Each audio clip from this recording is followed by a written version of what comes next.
fayyadami qabla harami dullummaa keetiin duratti namni akkuma dargaggeessa ta'e ni nafu qabeenyi dargaggummaa fayyaan gaariin akka barbaadde gaara kana amma tabba kana gartee sadarkaa kana ol ba'uu utuu rakkatin itti yaadde.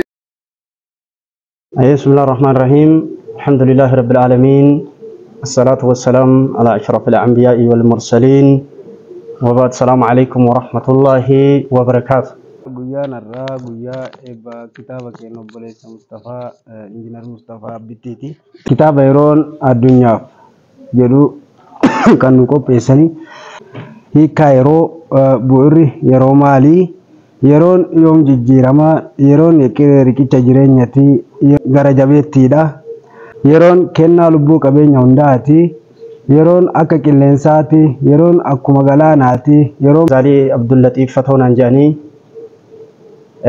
jiraataa magaalaa Adaamaa eebba kitaabaa yeroon addunyaaf jedhu kitaaba xiinsammuu Injiinar Mustafaa Abittiitiin qophaa'ee eebbisuudhaaf yookaan immoo gara hawaasa bal'aatti gabbuusuudhaaf dirree kanarratti argamna.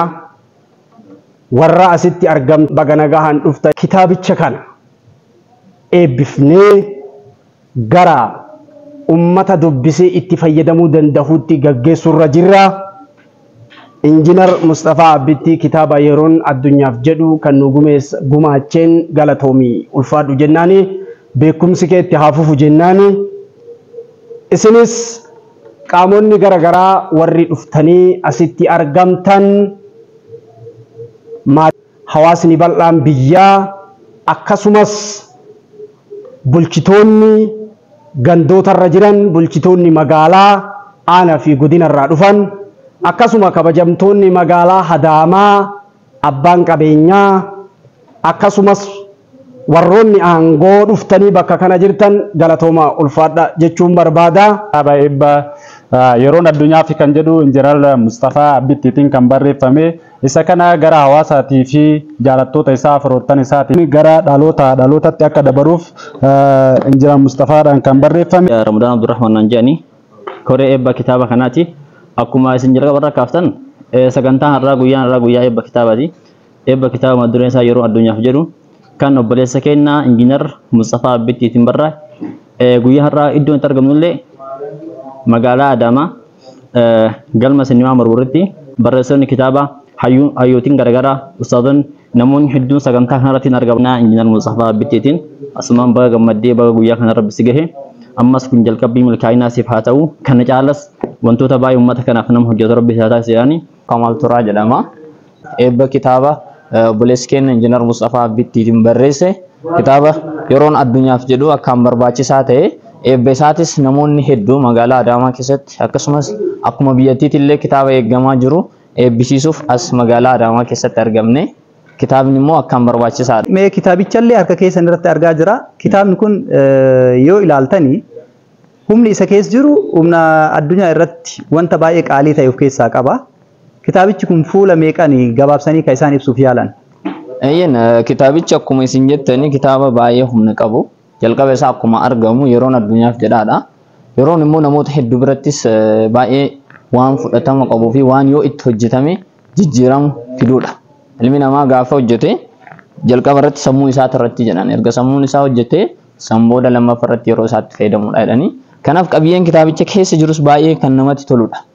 Kanaaf kitaaba keessa gara mata duree hedduutu jira. Isaan keessa peejii gara 200 argama. Kanaaf tooppikiin as keessa jiran immoo baay'ee barbaachisaa kan ta'e kan nama kamiifuu even hojjetaas ta'e barataas ta'e hojii dhuunfallee yoo kan hojjetus taate hojjetaa mootummallee yoo ta'e akkamitti yeroo isaatitti fayyadamuu akka qabu guutuun guututti keessatti kan argamudha. Kanaaf kitaaba akkaan barbaachisaadha.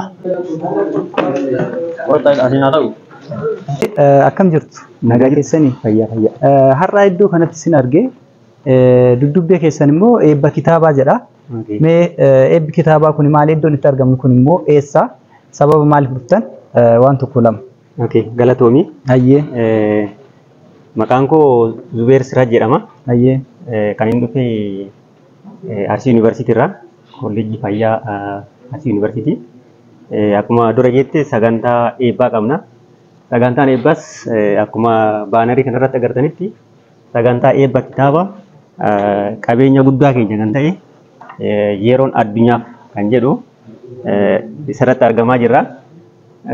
Isarratti mata dureen yeroon addunyaaf haa jedhu malee keessa isaatitti dhaamsa gurguddaa yaada barsiisuudhaan of keessaa qabu of keessa hammatee jira. Barsiisaa Zubeer isin kan dhuftan Yuunivarsiitii Arsii irraayi. Yeroo kana akkamiin ilaaltan isin?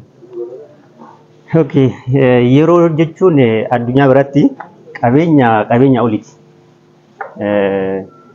Akkuma beeknu kana garaagarummaa namaa fi nama gidduutti kan uume yeroodha.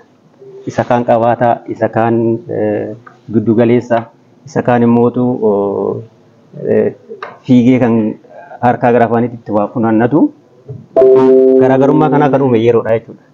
Kanaaf yeroo keenya akkuma isin qabeenya taate kanatti haala yoo itti fayyadamne carraa ittiin milkaa'uu dandeenyu kan waaqni nu kenne qabeenya guddaadha jechuudha yeroo. Baay'ee galatooma ulfaadha. Injiinar Mustafaa Abbitti guyyaa irraa sagantaa eebbaa galma mormoor irratti argamna. Injiinar Mustafaa Abbitti eebba kitaabaa kana qofaa miti jedha. Koottatii isinillee wanta eebba kanarraa argattan dudduubbe isaatti kitaabatu argama jedha. Kitaaba kana mootuyyuu ana qofaa miti. Kitaabicha ani isiniif gumaacheera. Ani dahee achiin gahee isintu maqaa itti baafataa jedhe. Warra hayyichaatu jedhe. Isinitti xumuradha eenyu akka ta'e. Kanaaf injiinar Mustafaa Abbitti hedduu galatoomfannaa. Barsiisan keenya kabajamaaf jaalatamaan barsiisan Zubeer illee har'a kabaja kanarratti affeeramanii keessummaa kabajaa ta'anii dhufanii jiru. Maqaa isaaniitii fi maqaa Yuunivarsiitii Arsiitiin hedduu galatoomfannaa. Hordoftoota keenya qaalii kabajamoof jaalatamoo tamsaasni kallattii sa'aatii kanarraa kaasee as galma mormor magaalaa Adaamaatti kan itti fufu ta'a jechuudha. Nu waliin turaan affeerraa keenya aanaa fi aantee keessan maatii keessan kitaaba yeroon addunyaaf jedhu bitadhaa. Addunyaa fi yeroonis maal akka waliin taate namoonni beekna jechuudha. Yeroo jechuun sayfii qara lamaati. Yoo murtaniin isin muraa yoo ittiin murattan immoo isinii mura. Horaa bulaa deebanaa. Hayyee hordoftoota keenya qaalii kabajamuuf jaalatamoo kitaabichis kana fakkaata yeroon addunyaadhaaf jedha barreessaan injiinar Mustafaa Abditti. Gulaaltonni kitaabichaa Muhammad Amaan, Endaaluu Fufaa, Muhammad Ture. Gara toora miidiyaa kan isin argachuu dandeessu jedha. Kitaabicharraa kallattiin kan isin agarsiisa. Dhaamsi baay'ee raajinatti ta'e as biratti kunoo kennaan kun keetii jedha kitaabichi. Kennaan kun erga ta'e tolchi dubbii hiikee kitaaba kanarraa. Xumura irratti kitaabni kunis fuula 202 qaba. Injiinar Mustafaa Abbittiitiin kan barreeffame kitaaba seenaa, kitaaba baay'ee ajaa'ibaati. Kitaaba yeroon addunyaaf jedhu. Anis Harbour Miidiyaa irraa Khalil Turtiisi waliin kan taasisu.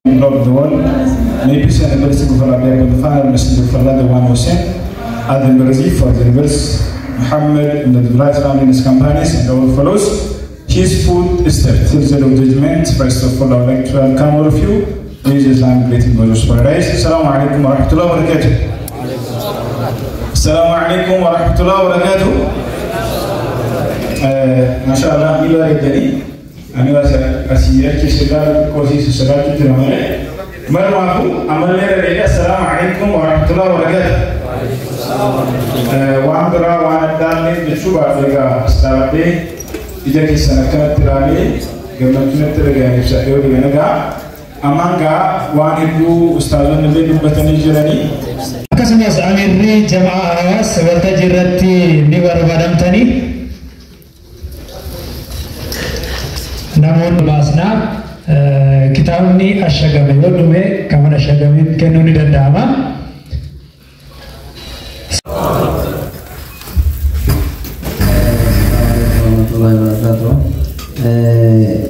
Karena mereka karena dia mereka karena berkau kena kebetulan jalannya bikin dengan tumpahnya ya sebenarnya mau umat nikirna mereka melihawe mereka orang warna warna ciso jolen tenente bakakan agete duran kamala fajiru balatu ke naik rakisa ala bicara kanan nugai